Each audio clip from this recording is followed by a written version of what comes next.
Mesdames et messieurs les journalistes, chers amis et compatriotes, tout d'abord, je tiens à vous remercier de votre présence aujourd'hui en ces lieux.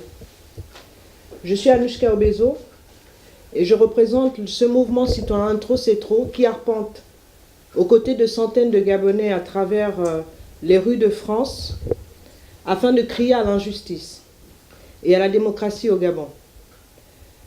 Trop c'est trop oriente ses actions sur le respect de la dignité humaine et le respect des droits de l'homme qui sont bafoués au Gabon. Et la situation devient très grave. Il est à rappeler qu'au soir du 31 août 2016, nos frères ont été massacrés, lâchement, par un groupuscule d'étrangers au Gabon, et c'est la raison de notre engagement à tous. Cette conférence de presse qui nous amène à vous convier ce jour est d'une part l'occasion de nous présenter à vous, et d'autre part restituer aux Gabonais la mission que nous avons effectuée outre-Atlantique, notamment à New York et à Washington. Cette mission dont l'objectif est d'interpeller toutes les institutions internationales à un sursaut de responsabilité, car le Gabon, qui a ratifié un certain nombre de traités et conventions, a le devoir de respecter ses engagements. Car pour nous, il n'est plus possible de maintenir nos pays dans cet enfermement, dans des organisations qui flirtent avec des gouvernements de dictateurs, de hors-la-loi surtout, et qui brillent par leur silence devenus complices. Alors, nous avons été leur dire que nous sortirons de ces organismes car ils ne servent plus à rien et se cachent derrière une pseudo-ingérence. Il y a quelques jours, la France a bombardé au Tchad sans l'avis de qui que ce soit. Et en 2016, le 31 août 2016, à 1 kilomètre du quartier général de Jamping, elle a laissé l'armée gabonaise tuer un peuple dont le seul reproche était d'espérer à un avenir, une dignité et à jouir de ses propres richesses. Enfin, je tiens à remercier tous les Gabonais qui nous font confiance pour faire ce qui n'a jamais été fait, pour obtenir ce qui n'a jamais été obtenu. Le Gabon, au travers des actions de Trop c'est trop, vous remercie. Sans plus tarder, je vais donner la parole à notre porte-parole, Johan Zué, qui va vous présenter l'équipe qui a mené cette mission et vous donnera le déroulé de la conférence. À la fin, bien évidemment, après les réponses à vos questions, nous partagerons ensemble une petite collation. Je vous remercie. Trop c'est trop est un mouvement citoyen constitué de Gabonais, mais pas que. Nous avons aussi des amis du Gabon qui sont épris de paix et d'amour pour ce pays, ce petit pays qu'ils ont connu pour la plupart d'entre eux depuis très longtemps. Nous sommes constitués en association loi 1901, simplement parce que depuis 2016, pour vous resituer le contexte de notre évolution, nous sommes debout aux côtés d'autres citoyens, gabonais bien entendu, et d'autres amis de notre pays, pour refuser le fait accompli. Il faut que je vous dise en deux mots qu'en 2016, le 27 août précisément, les Gabonais ont été appelés à voter une 5e fois dans leur histoire pour une élection présidentielle. Ils ont voté massivement, ils ont fait un choix qui s'est porté sur la personne de Jamping, et tous les rapports des missions d'observation d'élections électorales, que ce soit dans le cadre de l'Union européenne, l'Union africaine, l'OIF, ont donné Jamping vainqueur. Il se trouve malheureusement, comme c'est de coutume, comme c'est historique désormais chez nous, que le pouvoir en place a refusé le verdict des urnes. Depuis 2016, les Gabonais sont donc debout pour refuser ce nouveau fait accompli qu'on veut imposer aux populations, à savoir qu'un vainqueur de l'élection se retrouve proclamé perdant et un perdant se retrouve être proclamé vainqueur. C'est pour ça que depuis 2016, tous les Gabonais, en tout cas dans leur majorité la plus représentative, qu'elle soit au Gabon, dans la diaspora, en France, aux États-Unis, se lève, toute la diaspora se lève pour refuser cette fois-ci d'accepter le fait accompli. C'est donc la raison qui nous amène à nous structurer un peu mieux, simplement parce que effectivement nous avons, depuis donc cette date, réalisé un certain nombre d'actions aux côtés de nos compatriotes qui se retrouvent en région parisienne et donc répartis sur l'ensemble du territoire, pour faire des sit-ins, pour faire des marches. Je dois vous rappeler aujourd'hui que nous sommes à la 130e semaine de manifestation pour protester sur la place du Parvis des droits de l'homme, bien connu sous le nom et l'appellation du Trocadéro. C'est donc cette envie d'évolution et de structuration qui nous a regroupés avec ceux et celles qui sont ici, que je vais énoncer au fur et à mesure, que vous verrez ici, mais d'autres qui ne sont pas présents, qui sont là en tant que membres, et encore d'autres, bien d'autres, qui adhèrent et au fur et à mesure. Trop c'est trop porte des valeurs. Quelles sont-elles? Elles sont inscrites ici. Notre combat, c'est pour le respect des droits humains, pour le droit des victimes, parce qu'il se trouve qu'au Gabon, au-delà de l'aspect politique que je viens de présenter succinctement, les droits ne sont pas respectés. Pour parler simplement, ils sont même bafoués. Au moment où je parle donc des droits bafoués, j'ai une pensée au nom du groupe et au nom de l'ensemble du bureau pour Hervé Mombokinga, qui est libéré. Et nous nous satisfaisons de cela parce qu'avec tous les autres Gabonais de la diaspora, bien entendu, nous avons manifesté et entrepris des démarches pour espérer qu'il sortât de prison. Donc nous nous satisfaisons, nous sommes en tout cas heureux de cette libération, mais nous avons une pensée évidemment encore bien plus forte pour celles et ceux qui demeurent dans les geôles de cette dictature, de cet État liberticide. Je pense à Bertrand Zibi Abégué, je pense à Massavala Frédéric, je pense à Pascal Oyougou et à tous nos compatriotes qui sont injustement arrêtés. C'est le sens même de la mise en place de cette structure de Trop c'est trop, venir en aide concrètement aux victimes dans notre État et surtout plaider la cause des droits humains et les droits des victimes à travers le monde. Ce sont ces valeurs, entre autres, qui nous ont amenés à faire ce périple, ce voyage aux États-Unis, comme l'a indiqué la présidente, qui nous a conduits dans des institutions importantes. Et vous en aurez le bilan dans l'étape qui va suivre. Juste vous dire que ce séjour nous a amenés au sein de l'ONU, au sein d'Amnesty International et au sein même du département d'État. Ça pose quand même une question. Ça pose une question et on espère qu'elle reviendra en fin de conférence avec les échanges que nous aurons avec vous. Après vous avoir présenté donc globalement l'existence et présentant en tout cas l'existence de notre mouvement, nous allons passer au remerciement. À l'étape d'après, remerciement des donateurs parce que pour réaliser cette action, nous avons fait appel, et c'est inédit dans notre communauté, à nos compatriotes. Nous avons lancé, avec des moyens modernes qui existent, une opération de crowdfunding. Et je cède donc la parole à Sylvie Debois-Fleury et à Claire Newman ensuite pour, J'ai vu Claire, vas-y, Claire d'abord. Et puis, pour vous faire un bilan succinct de ce qu'a été cette opération de crowdfunding.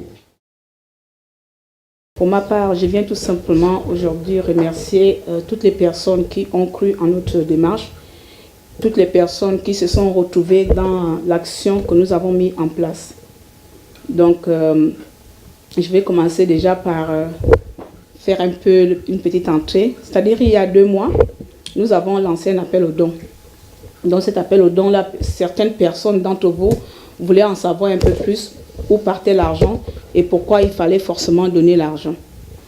Si vous vous rappelez bien, je vous disais il y a 2 mois que je ne peux pas vous dire plus, je ne peux pas vous en dire plus sur cette action, mais qu'au moment opportun, on vous donnera les détails. Donc le moment, c'est aujourd'hui. Donc on va essayer de vous dire le pourquoi et le comment cet argent a été utilisé. Tout d'abord, par ce canal, je voudrais vous remercier toutes les personnes qui ont investi, parce que c'est un investissement. Ce n'est pas donné à tout le monde de faire un don facilement sans savoir où va cet argent, sans explication. Et le peuple gabonais a cru. Le peuple gabonais a cru en ses enfants, a cru en ses compatriotes et ont donné l'argent. Je m'étonne même de la somme dont nous avons pu recueillir pour cette action-là. Nous avons cru aux Gabonais et ils ont cru en nous. Et c'est pour cela qu'ils nous ont donné l'argent que nous avons demandé. Je peux affirmer au nom de Trop c'est trop et au nom du peuple gabonais que le peuple gabonais est décidé d'en accord avec le système en place. Donc tous les moyens, toutes les actions qui sont mis en place pour pouvoir trouver des solutions, le peuple gabonais répond présent et contribue largement pour ces actions futures et qui sont passées. Lors de cet appel aux dons, j'ai été largement émue. Pourquoi? Parce qu'il y a des personnes même qui sont au Gabon qui n'ont pas de sous. Il y a des personnes vivant dans les situations précaires ont quand même cru en notre action et ont contribué à cet appel aux dons. Je me rappelle d'aller comment on appelle, à MoneyGram, récupérer un MoneyGram de 15 €, ça fait à peu près 10 000 francs. Vous vous imaginez combien c'est un acte qui en vaut plus que donner des millions d'euros. Quelqu'un qui n'a pas, mais qui donne 10 000 francs CFA pour contribuer à cette action-là, je dis déjà merci à toutes ces personnes. Ça montre la volonté du peuple gabonais en découdre avec le système en place. Pendant 2 mois, nous avons vécu des moments très, très, très intensifs. Nous avons frappé des portes. Nous avons entrepris des démarches. Nous avons été sous stress. Nous avons été, je ne sais pas comment on dit ça, j'arrive même pas à exprimer les mots. Pas de sommeil. Je pense qu'on dormait 2 heures, 3 heures de temps par jour pour pouvoir mettre en place cette action. Aujourd'hui, je ne vais pas aller trop dans les détails. Ma présence ici devant vous, c'est plutôt pour remercier le peuple gabonais de croire à chaque fois qu'on met en place un événement, qu'on met en place une action, de croire en cette action-là. C'est vrai qu'il y a beaucoup d'eau qui a coulé et que beaucoup de nos compatriotes ont du mal à faire confiance. Mais si vous, comme moi, nous savons que seuls les enfants du Gabon peuvent faire le Gabon, peu importe l'appel qui est lancé, peu importe les actions qui sont mises en place, nous devons s'unir autour de la plupart des actions mises en place par le peuple gabonais, par les résistants et par l'opposition. Parce que ces actions ne sont pas pour le système en place, elles sont là pour nous aider à se débarrasser du système Bongo. Qu'est-ce que je peux encore ajouter? Donc, pour continuer, je vais tout simplement remercier les personnes, pas citer individuellement parce que vous étiez nombreux à participer. Ici, je vais essayer de remercier une compatriote, Madame Nzé, Natacha depuis Tours, qui n'a pas cherché à connaître le but et a fait un grand don, donc je vais taire le nom. Elle a fait un grand don pour qu'on n'aille pas la déranger plus tard. Donc je te remercie énormément, Madame Natacha depuis Tours. Je remercie Monsieur Nzé, je remercie toutes les donateurs, parce que les donatrices plutôt, la plupart c'était les femmes que d'hommes. Donc cet investissement a contribué énormément à développer et à mettre en place la réalisation de notre démarche. Voilà. Et surtout, je voudrais remercier notre présidente par le biais de notre avocat qui nous a donné les orientations. Merci à toi, présidente Matou, et merci surtout à Maître Méré qui nous a cru parce on l'a interpellé à la dernière minute. Il n'a pas cherché à comprendre le pourquoi. Il a sauté sur l'occasion parce qu'il sait que c'est pour le Gabon. Il n'y a pas à réfléchir. Il n'y a pas à 10 000 comment on dit ça, excuses pour pouvoir défendre le Gabon. Merci à vous, Maître Méré, d'avoir répondu à cet appel et nous accompagner aux États-Unis. Donc voilà, je vais m'arrêter là. Merci à tous les Gabonais qui nous ont accompagnés, qui nous ont suivis. Sans plus tarder, je vais donner la parole à Madame Sylvie Dubois qui va vous donner plus de détails sur les dépenses que nous avons engendrées pendant cette action. Merci à tous. Jusqu'à présent, tous ceux qui ont pris la parole ont évoqué ce combat qui est né d'un jour dramatique qui a été le 31 août. Ce jour dramatique, tout le monde était persuadé que la vérité allait être dite très rapidement. Mais jour après jour, mois après mois, on a commencé à comprendre que le combat allait être beaucoup plus long que ce que l'on pouvait imaginer. Donc la résistance s'est réorganisée et surtout a compris l'importance des actions juridiques. Parce que ces actions juridiques doivent permettre de dire la vérité. La seule arme que l'on a aujourd'hui, c'est le droit. Et on s'appuie sur le droit. C'est notre seule arme aujourd'hui en tant que résistants. Les Gabonais sont un peuple pacifique, ça je l'ai découvert. Ils ne veulent pas des armes, ils veulent juste que la vérité soit dite. Et ils s'appuient sur le droit. C'est pour ça qu'au niveau du budget que Trocétro a mis en place, l'ensemble des dépenses sont des dépenses juridiques. Elles sont extrêmement lourdes. Et parce qu'elles sont lourdes, il a été nécessaire de faire appel aux dons, à la solidarité de tous les Gabonais pour pouvoir poursuivre cette action juridique et que cette action soit juridique, soit entendue auprès des institutions, auprès des lobbyistes. Et donc, la somme que représentent les dons par rapport au budget global représente 25%. Ces 25% ont permis de mettre en place une délégation de 7 personnes qui sont allées à la fois à New York et à la fois à Washington. C'est vous dire le travail et l'organisation que ça a nécessité. Donc, on a été au plus simple, au plus court, le voyage, le logement, la logistique. Rien de plus, mais avec un souci, l'efficacité. Ces camemberts représentent une certaine somme, mais beaucoup de choses que la résistance ne comptabilise pas et n'est pas écrit ici. C'est tous les jours d'absence au travail, qui a un réel impact sur l'ensemble de la résistance. C'est tout l'argent envoyé au Gabon, parce qu'il y a un peuple qui est en survie. C'est participer aussi pour la diaspora de manière symbolique mais financière au drame, aux décès qu'il y a là-bas, parce qu'il y a des décès qui sont injustes, parce qu'il n'y a pas d'hôpitaux, parce qu'il n'y a pas de soins, parce qu'il y a des familles entières qui se retrouvent sans possibilité d'avoir des revenus décents. Donc il y a de la malnutrition.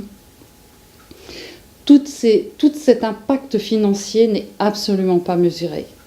Et malheureusement, j'aimerais pouvoir avoir la science divine pour pouvoir l'écrire aussi et dire que cette résistance se bat avec les moyens financiers qu'elle a, mais elle ira jusqu'au bout. Je vous remercie.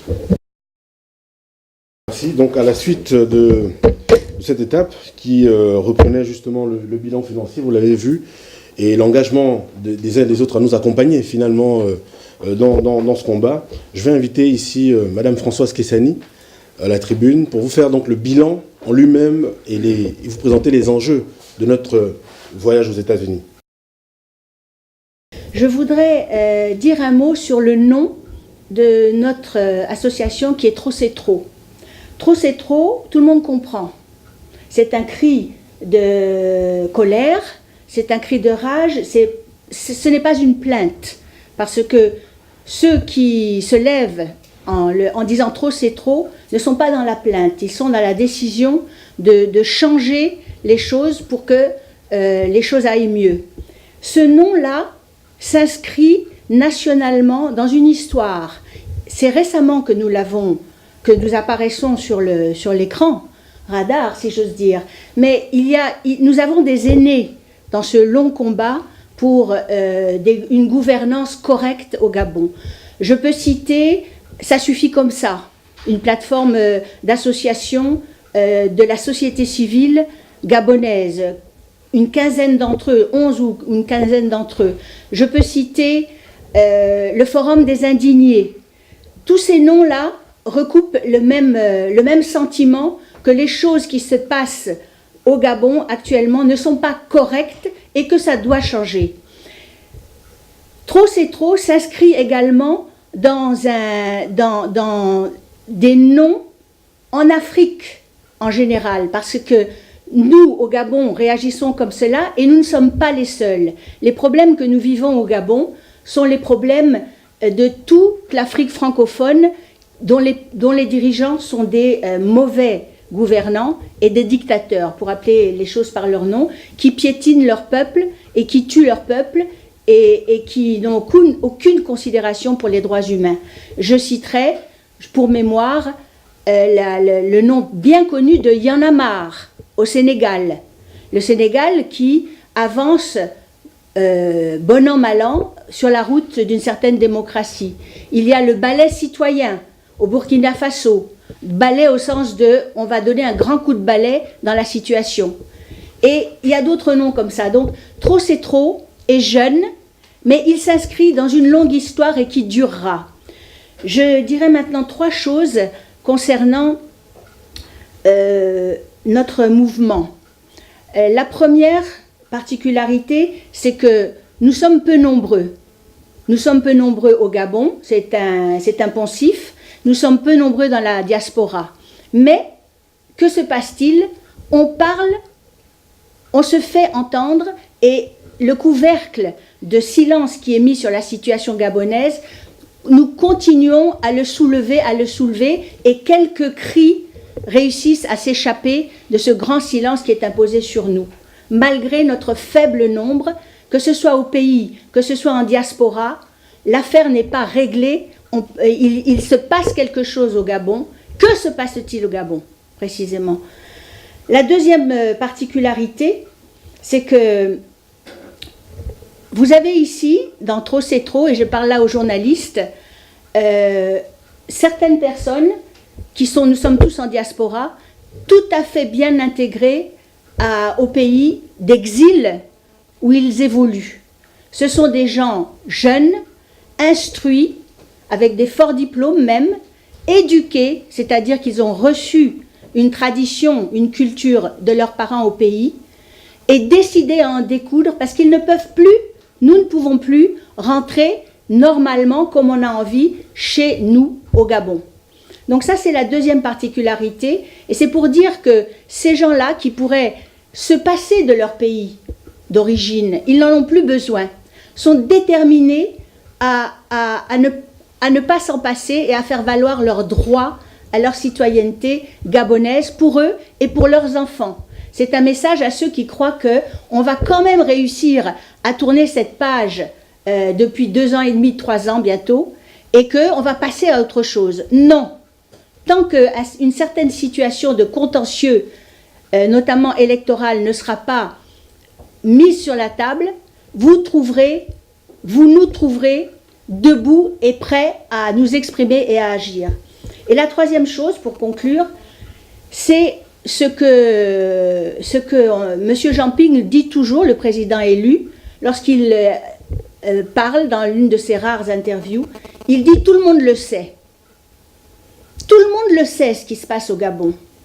Et il se passe des choses tellement offensantes et incorrectes, on se demande pourquoi c'est un entre-nous. Tout le monde le sait, mais qui est ce monde-là?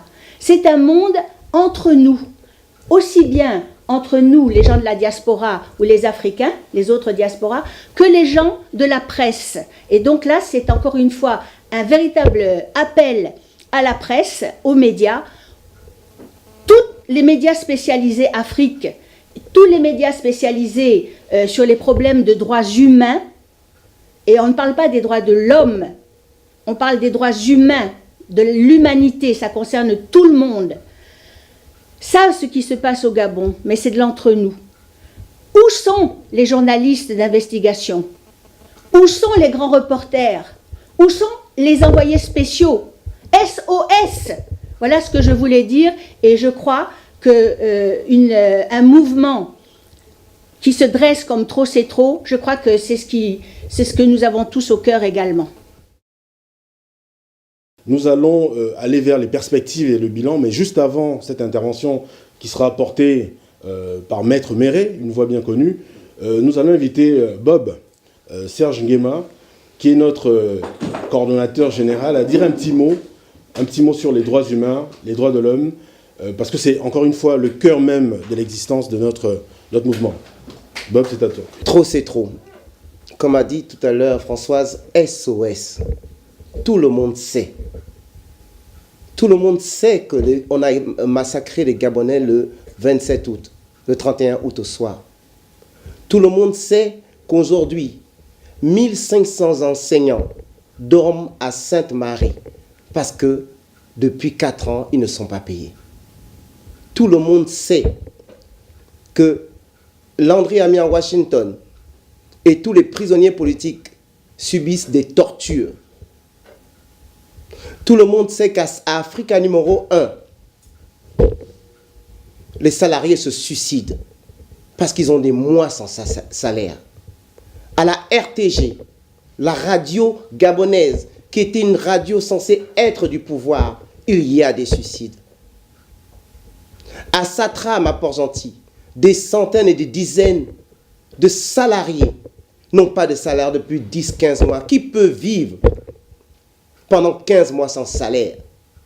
Les droits de l'homme. Où sont les droits de l'homme au Gabon?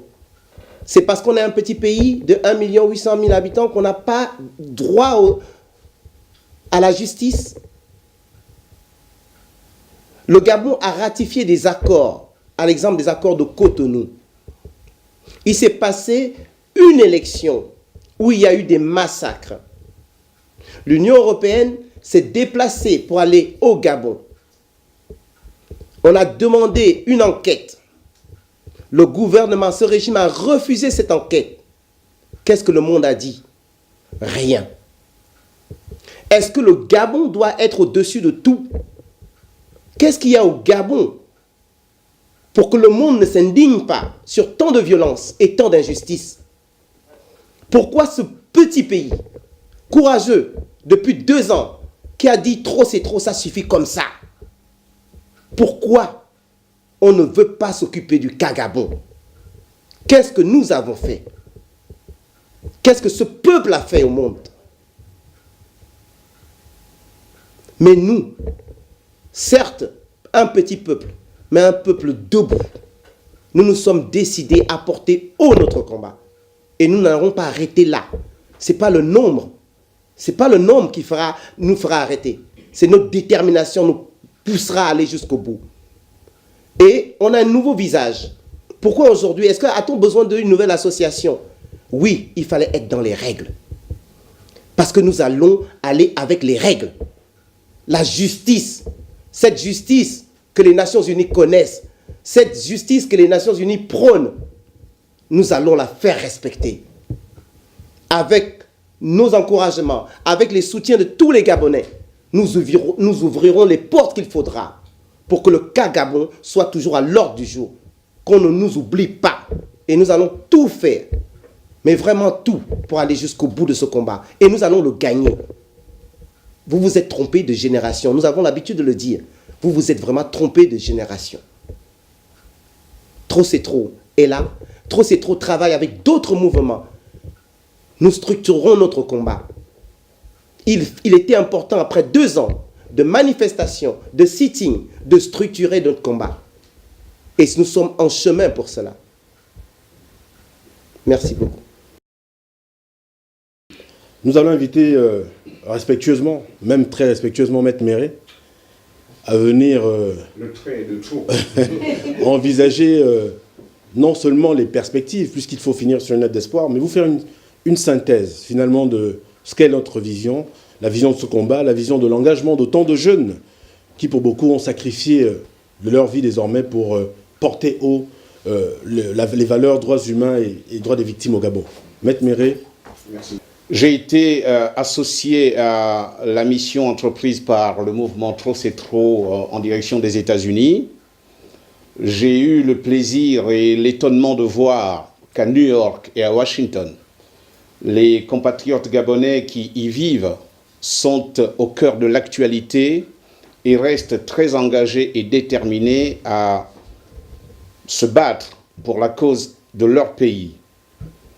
Il a été rappelé tout à l'heure que ce mouvement qui voit le jour aujourd'hui est à l'image d'un certain nombre d'associations qui ont vu le jour au lendemain des événements dramatiques du 31 août 2016 à Libreville, au Gabon. Et il a été rappelé naturellement que de nombreux compatriotes y ont laissé la vie parce qu'exécutés froidement avec des armes de guerre par les milices du régime en place, c'est-à-dire des descendants de la famille Bongo. Et nous savons tous quelle aurait été la place de Bongo père et de la famille dans les relations franco-gabonaises. De nombreux Gabonais sont des binationaux et sont prêts, et l'on dit dans d'autres milieux, prêts à s'engager pour défendre la nation française, si et seulement s'ils étaient sollicités et que celle-ci se retrouvait en difficulté. De la même façon, ils se battent aujourd'hui pour défendre la nation gabonaise, parce qu'il n'y a aucune raison qu'ils puissent bénéficier de l'espace libre dans lequel ils évoluent en France, et que dans leur pays d'origine, ils soient ostracisés et ne soient pas en mesure de vivre en tant qu'êtres humains. Donc c'est cette situation dramatique qui a fait que les Gabonais se soient levés. Et l'engagement qui est le leur, l'engagement de ce petit peuple depuis 2 ans et demi, ce petit peuple qui a sillonné tout l'Hexagone, du nord au sud, de Lille à Perpignan, de Rennes à Strasbourg, en passant par la plupart des grandes villes, Marseille, Bordeaux et tout le reste, Lyon, nous sommes allés jusqu'à Genève. Et tout à l'heure, les précédents intervenants ont évoqué la question du droit international. Et c'est l'un des aspects sur lequel nous fondons notre action et sur lequel nous insisterons dans les semaines, les mois à venir. Ces institutions internationales qui constituent l'essentiel de la civilisation, que ce soit l'ONU, que ce soit même les institutions d'ordre financier comme la Banque mondiale ou le FMI, ou en France l'Agence française de développement, toutes ces institutions sont mises en place pour permettre aux communautés d'évoluer dans un environnement de paix et de progrès. C'est ce sens qui est donné à la Déclaration universelle des droits de l'homme. Et le Gabon a signé toutes ces conventions, a signé tous ces traités. Ce qui est malheureux à constater, c'est que les dirigeants gabonais, avec la complicité d'un certain nombre de mafieux, de voyous extérieurs, plombent l'histoire de ce pays et remettent en cause l'avenir de sa population. Et jusqu'à ce que les Gabonais s'engagent, on pourrait se poser la question de savoir, oui, mais l'élection présidentielle a eu lieu il y a un peu plus de 2 ans, vous pensez bien qu'on n'y reviendra pas? Eh bien si, nous y reviendrons et nous y sommes. Vous savez, jusqu'à ce que les Égyptiens érigent les pyramides, ou que l'on observe l'érection des tours Petronas en Malaisie, ou le Burj Al Arab à Dubaï plus précisément, toutes ces constructions étaient inimaginables jusqu'à ce que l'homme les fasse. Que l'on arrive au séquençage de l'ADN humain ou à la culture des cellules souches, personne ne pouvait penser qu'on atteindrait un tel stade. Que l'on parte de l'image simple découverte par les frères Lumière et qu'on en arrive au deepfake ou aux hologrammes, personne ne pouvait imaginer que l'homme produirait ce genre de choses. Eh bien, s'il n'y a jamais eu, jusqu'à ce jour, l'installation d'un président ayant été élu plus de 2 ans avant, nous allons le faire. Ce n'est pas parce que ça n'a jamais été fait que cela n'est pas faisable. L'objectif de Trop c'est trop et de l'ensemble des associations gabonaises, c'est de créer un précédent. C'est d'inscrire une jurisprudence qui fera en sorte que les populations comprennent une fois de plus, dans ces pays dits reculés, que dès lors qu'elles auront choisi leurs dirigeants, elles s'engageront à faire en sorte que ces derniers exercent le pouvoir pour lequel ils auront été choisis et élus. Et la communauté internationale, qui est censée brandir l'étendard de la civilisation, se devra d'être aux côtés des populations. Ce principe d'autodétermination, il est consacré dans la Déclaration universelle des droits de l'homme de 1948. Et pour quelle raison un certain nombre de peuples seraient exclus de ce droit?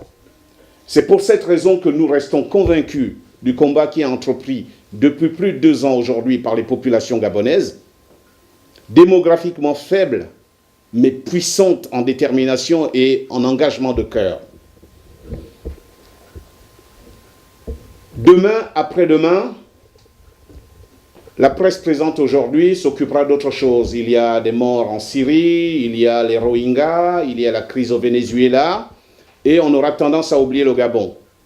Mais je peux vous dire qu'il faudra compter avec le mouvement Trop c'est trop et toutes les autres associations gabonaises pour venir toquer à votre fenêtre et vous rappeler que le problème du Gabon n'est toujours pas résolu et que nous restons debout pour qu'enfin la civilisation l'emporte sur la barbarie.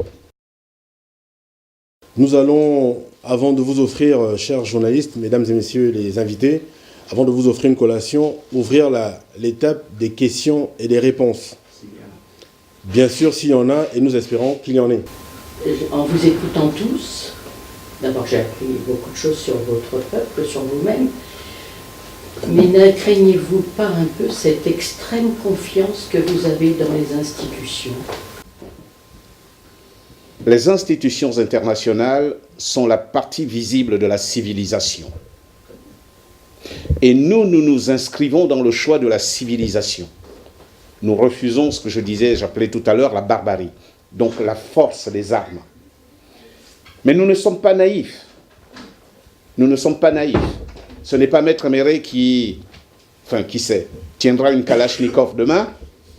Okay, pour le moment, il est en costume cravate, mais peut-être pourrais-je me retrouver dans un maquis. On a bien vu Mao, Castro entreprendre de longues marches avec des armes et finalement gérer le pouvoir et l'administrer sous une forme d'hommes civilisés sans pour autant partager forcément leur idéologie. Nous sommes conscients de la faiblesse des institutions internationales, non pas parce qu'elles manqueraient de moyens, mais parce qu'elles sont sous influence, à cause des intérêts. C'est une réalité. Pour autant, on a bien connu Victor Chalcha. Il y avait bien des institutions, il y avait bien des pesanteurs. Et pourtant, cet homme a fini par obtenir l'abolition de l'esclavage avec le concours d'autres personnes. Donc il y a toujours de bonnes âmes quelque part pour faire avancer le monde vers la civilisation, un monde apaisé, un monde plus serein et plus progressiste. Donc, je partage totalement l'inquiétude qui est la vôtre, mais nous savons, comme je le disais tout à l'heure, il y a une partie visible des choses, il y a une autre partie qui nous échappe, mais nous restons convaincus pour notre part que les choses se feront. Gentiment monté par un autre professionnel en la matière, Sylvie de Boisfleury, qui retrace les événements du 31 août 2016 au Gabon.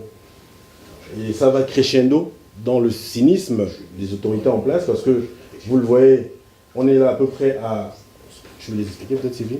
À quelques mètres, quelques centaines de mètres du QG, donc du quartier général de Jamping, sur le lieu dit Lac Bleu.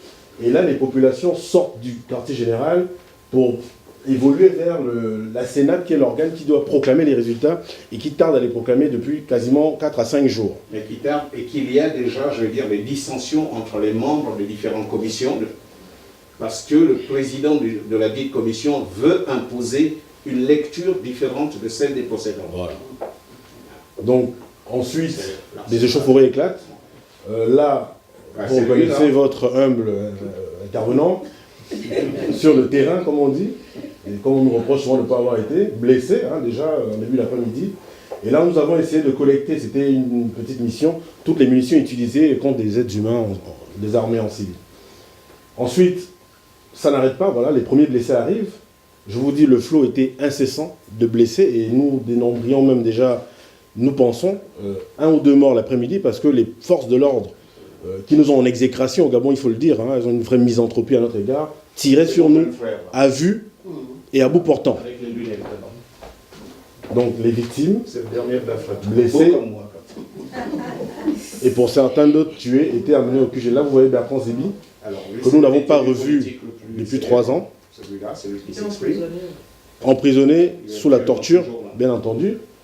Le principal tort qui lui est reproché, c'est d'avoir démissionné du parti unique, si on peut l'appeler comme ça, parce que c'est encore un parti unique. Donc là, vous voyez le flot de blessés et continue au QG.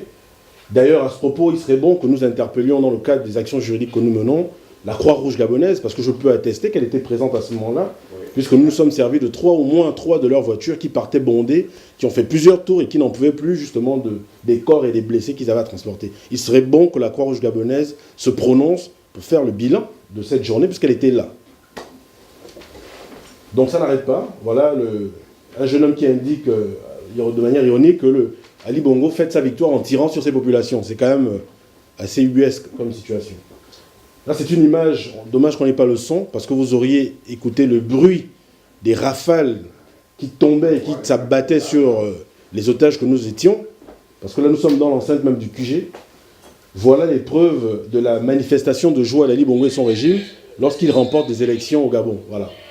C'est comme ça qu'il fête ses victoires, en tirant sur des jeunes gens désarmés, qui eux réclament par contre la leur, puisqu'on leur a dit en parlant d'Abraham Lincoln, que le bulletin de vote au Gabon aussi était plus puissant que la balle du fusil. Eh bien, on a la réponse à cette assertion. Cette jeune dame, tu veux bien parler d'elle? Cette jeune dame, qui se prénomme Aïcha, une vraie héroïne discrète parce qu'elle est médecin dans la vie civile et prise évidemment d'émotion avec d'autres dans la salle, se sont mis à faire de la médecine de guerre littéralement parce qu'il fallait extraire des munitions, il fallait évidemment essayer de sauver ceux qui pouvaient être sauvés, mais beaucoup avaient pris des balles à la gorge, c'était tiré en rafale. Et elle a dû quitter le territoire, elle est hors du Gabon actuellement. Elle est hors du Gabon, elle est en exil parce qu'elle a peur naturellement. Et là c'est la vidéo de civil, la suite, donc le lendemain matin, je crois, ou 2 jours après. Ça vous montre un peu l'étendue de ce que nous avons vécu, nous, toute la nuit, parce que j'en étais avec Maître Méré, qui est très modeste, et nous avons vécu là, nous, toute une nuit, sous les bombes, sous les balles, pensaient être à l'abri, jusqu'à ce qu'ils intègrent le bâtiment et que ça devienne une vraie battue. Voilà, on a été transformés quasiment, voilà la salle où j'étais, précisément, imaginez dans l'obscurité, sous les bombes. Ok, le coupable est là. Donc la suite, c'est donc, on vous l'a indiqué, depuis 2016, une population qui est debout. Vous l'observerez vous-même, ce sont des jeunes gens. Je vais compléter la réponse à Maître Méré. Vous savez, on n'embrasse pas un combat qu'on n'est pas sûr de gagner. Mais nous combattons pour des valeurs que vous avez en partage en Occident. La démocratie, l'alternance démocratique, les droits humains, les droits des peuples à s'autodéterminer, à choisir qui sont leurs dirigeants. C'est pour ça que nous sommes debout. Et nous sommes debout pour notre pays. Parce que nous n'avons qu'un seul pays. Oui, on a des binationaux. Mais chacun a le droit de décider librement là où il veut vivre. Et nous, on a choisi de vivre sur la terre de nos ancêtres. C'est le Gabon. C'est pour ça que nous croyons que nous arriverons au bout. Ce ne sera pas facile, parce qu'on le voit, nous ne sommes pas soutenus. Mais on va y arriver, parce qu'on a de l'espoir et on y croit. On croit que ce sont des valeurs que les Africains aussi peuvent épouser. La liberté, la fraternité, la démocratie et la justice. Voilà. C'est vrai que des mots comme ceux-là, idéalisme et valeurs humaines, sont décriés, ils sont moqués, mais rien ne peut arrêter la force d'une idée lorsque son temps est venu. Et ces images-là, nous savons qu'elles sont gabono-gabonaises, mais elles pourraient être partout. Elles pourraient être en RDC, elles pourraient être en Centrafrique, elles pourraient être au Congo. Elle pourrait être dans beaucoup, et même dans des pays d'Asie, elle parle à tout le monde. Parce que le temps est venu de faire un peu les choses autrement. Et on a fait toutes les révolutions du monde, la révolution de l'âge de pierre, la révolution de l'agriculture, la révolution de l'industrialisation, celle de l'informatique, du numérique. Il est temps de faire la révolution humaine, la révolution des gens de l'intérieur. Tout est bien structuré au Gabon sur papier, il n'y a rien à changer. Ce qu'il faut changer, c'est les gouvernants, ce qu'ils ont dans le cœur et comment ils veulent utiliser les outils. Et nous y croyons. C'est une affaire de conviction, dans des valeurs humaines, pour tout le monde. Vous êtes quand même le seul parti depuis le début à être à notre côté, à nos côtés, comme on dit, parce que nous ne sommes pas seuls. On vous a vu présent aux marches avec nous. On vous voit, on voit vos déclarations et honnêtement, on voudrait vous dire merci. Merci de remonter ça aux autres membres de votre parti. Nous sommes reconnaissants de ce que vous faites. Peut-être qu'on ne l'écrit pas assez, on ne le dit pas assez, mais nous sommes très reconnaissants et nous avons besoin d'encore plus de soutien. Parce que pendant que nous crions ici, la misère s'accentue au Gabon, les droits sont de plus en plus bafoués. Les parents avec qui nous travaillons cherchent leurs enfants parce qu'il y a un phénomène, pardon d'en dire un mot 30 secondes, qui est un fléau au Gabon, c'est celui des assassinats avec prélèvement d'organes, qui sont totalement indécents pour le temps dans lequel nous vivons. Et c'est pour ça que nous croyons que les dirigeants actuels du Gabon, encore une fois, en plus de manifester de la misanthropie à notre égard, et même de l'exécration à l'égard d'un peuple qui ne demande qu'à élever un peu son niveau de vie, nous pensons qu'en plus ils sont anachroniques. Ce sont des gens qui ne sont pas du temps actuel. Le monde est devenu un grand village. Voilà un Gabonais qui s'exprime à Paris, un autre s'exprimant en Chine, comme des Chinois s'expriment. Le monde bouge, et ce, avec ses valeurs. Il est important que la France insoumise, comme elle le fait déjà si bien, continue et n'arrête pas. Merci à vous au nom de Trop C'est Trop et de la diaspora. Nous avons d'abord la conviction de défendre les intérêts de la France. Et on pense que les intérêts de la France, c'est d'avoir une coopération équilibrée avec toute la zone francophone africaine, qui aujourd'hui, pour la majorité de sa population, est jeune. Et ce qui se passe aujourd'hui, ce qu'est en train de faire ce gouvernement, il ne reste quoi de l'intervention de la France en Afrique. Il reste des militaires qui soutiennent les dictateurs, notamment au Tchad, encore récemment. Il reste ça.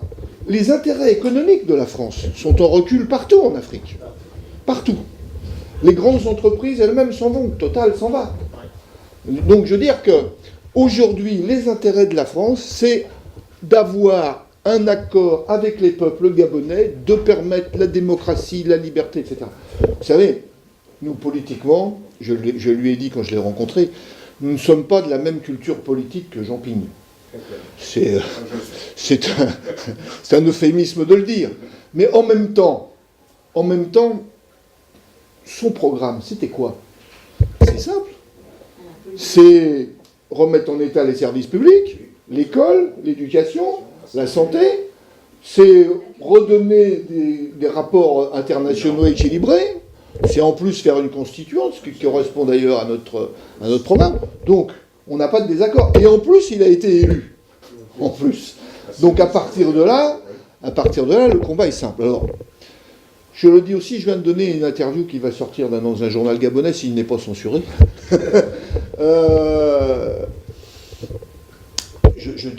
Je dis ça notamment parce que je dis dedans qu'Ali Bongo est mort, ce que je pense tout à fait. Enfin, quand je dis il est mort, il faut être très précis. Il est cliniquement mort. C'est-à-dire que son cerveau est cramé. Mais en même temps, à coup de pompe, si je puis dire, médical, on peut, le cœur bat toujours. Enfin, c'est la mort du général Franco, j'ai rappelé ça comme ça. Et donc, effectivement, il peut toujours être là. Tout le monde le sait. Tout le monde le sait. Tout le monde le sait. En fait, il n'y a plus de politique de la France. C'est ça aussi que je voulais dire. La politique de la France aujourd'hui est faite par un petit carteron de militaires à la retraite, lié avec la DGSE, dont monsieur, j'ai oublié son nom d'ailleurs, enfin très en lien avec Frédéric Bongo par ailleurs. C'est la même école DGSE, tout ça. Et ils essayent de trouver une solution. Donc ils maintiennent la fiction en essayant de trouver une solution dans le clan. Et pourquoi on est aussi investi pour le Gabon, et je termine là-dessus, c'est moi je crois aux effets de contagion. Si au Gabon, pour une fois en Afrique, nous arrivions à faire en sorte que le président élu arrive au palais présidentiel, en plus avec une société civile mobilisée, c'est-à-dire que ce n'est pas tous les pouvoirs qui lui seront donnés, il y a des gens qui se battront, il y a des choses qui se feront. Je crois à l'effet de contagion au Congo-Brazzaville, au Cameroun, éventuellement en Guinée équatoriale et dans d'autres pays de la zone, peut-être un jour au Tchad. Donc voilà, c'est aussi ça l'avenir, c'est aussi pour ça qu'on est aussi engagé dans cette bataille, mais je terminerai d'un mot. La libération des Gabonais sera l'œuvre des Gabonais eux-mêmes. Ouais. Moi, je suis allé le dire à Libreville en février dernier, n'attendez rien de la France, rien du tout. Et moi, j'ai été frappé que l'essentiel des responsables politiques actuellement en situation en poste au Gabon, ils attendent tout de la France. Mais ça ne sert à rien. Ce pouvoir ne fera rien. Ils sont pour maintenir les systèmes en place, point. Donc, on fait ce qu'on peut, dans le soutien et la solidarité, mais la bataille essentielle, c'est vous qui allez la mener.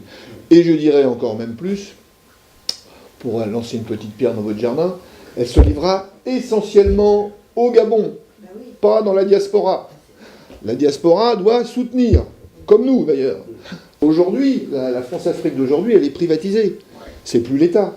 La France-Afrique, les ministres aujourd'hui, ils sont représentants du commerce des multinationales. Donc aujourd'hui, c'est Areva, c'est Bolloré, c'est Total, c'est, j'en oublie, hein, c'est Bouygues, c'est Vinci, c'est etc., etc. Et donc voilà, c'est comme ça. Donc vous pouvez compter sur nos modestes moyens, autant que faire se peut, pour vous aider dans cette lutte qui, j'espère, aboutira. Alors après, c'est aussi une question de volonté politique sur place, de construction de rapports de force. Moi, je termine en disant un mot de sympathie particulière pour Dynamique Unitaire et son président Yama, qui est, quand j'ai vu au Gabon, qui est quand même la principale force structurée, organisée, capable de mener des batailles et des combats, et qui doit, en plus, sur une ligne juste, c'est-à-dire que même quand Jean Ping sera au palais, il continuera à mener le combat syndical, ce qui est normal, et je pense que c'est aujourd'hui sur eux qu'il faut pousser, qu'il faut s'appuyer. Ce que nous demandons, ce n'est pas que les Nations Unies, que les institutions aillent délivrer le Gabon. Ce que nous demandons, c'est de respecter le droit de l'homme. Nous voulons manifester au Gabon. Nous voulons marcher au Gabon. C'est ça que nous voulons. Nous voulons avoir une liberté d'expression au Gabon. Et on va tout faire pour que justement la communauté internationale nous aide à manifester chez nous en faisant respecter la loi. On ne peut pas nous demander aux Gabonais de sortir, mais on ferme les yeux quand on massacre les Gabonais. Comment vous voulez que le Gabon se libère? Si on doit marcher au Gabon, si on doit sortir, mais on nous enferme et personne ne dit rien à l'international. C'est le combat que nous menons ici pour que les institutions à l'étranger respectent les droits de l'homme, qu'on nous donne le droit de manifester. Et le combat que nous menons, c'est ça. C'est pour là pourquoi nous cognons à toutes les portes. Ouais, en effet, c'est pas pour tirer en longueur, mais pour que les gens puissent se libérer chez eux, encore faut-il qu'ils aient des droits. Dynamique unitaire peut faire le maximum, mais si Dynamique unitaire n'a pas le droit de manifester, voilà. L'impunité dont fait état Françoise, la neutralité qu'on ne comprend plus de la France, parce que, faut-il le rappeler encore une fois, 400 soldats français sont en poste au Gabon. 400 soldats. Et pour ceux qui suivent un peu la séquence historique de notre pays, c'est la seule fois où la France était neutre, finalement. Neutre au sens d'une armée qui ne va pas sauver des peuples, qui crient à l'aide. Parce qu'en 1964, il y a eu un coup d'État sans effusion de sang. La France a fait la guerre au Gabon sur nos terres. C'est connu, c'est de l'histoire. Pour réinstaller Omar Bongo. En 1993, alors que les Gabonais avaient réussi à mettre Omar Bongo quasiment hors du pouvoir, c'est l'armée française dans les rues de Libreville et de Port-Gentil qui l'a aidé à revenir au pouvoir. Donc, ce que Bobo vient de dire est très important. La France a sa part. C'est quand même assez facile et plutôt confortable de venir dire aux Gabonais, débrouillez-vous par vous-même, alors qu'on sait dans le même temps qu'on n'a pas le droit même de manifester dans sa concession privée. C'est désormais interdit au Gabon. Donc merci en tout cas à vous d'avoir assisté à cette première sortie de notre mouvement Trop c'est trop. Vous l'avez vu, je répète, on essaie d'être transparent, on applique la transparence jusqu'au bout. La parité, hein, vous avez vu 4 femmes sont intervenues, c'est pas rien. Et c'est même parce que les autres sont absentes, hein, elles auraient toutes intervenu. Les hommes sont en minorité. Si ça peut vous permettre de nous aider, allez, aidez-nous. On met les femmes en avant.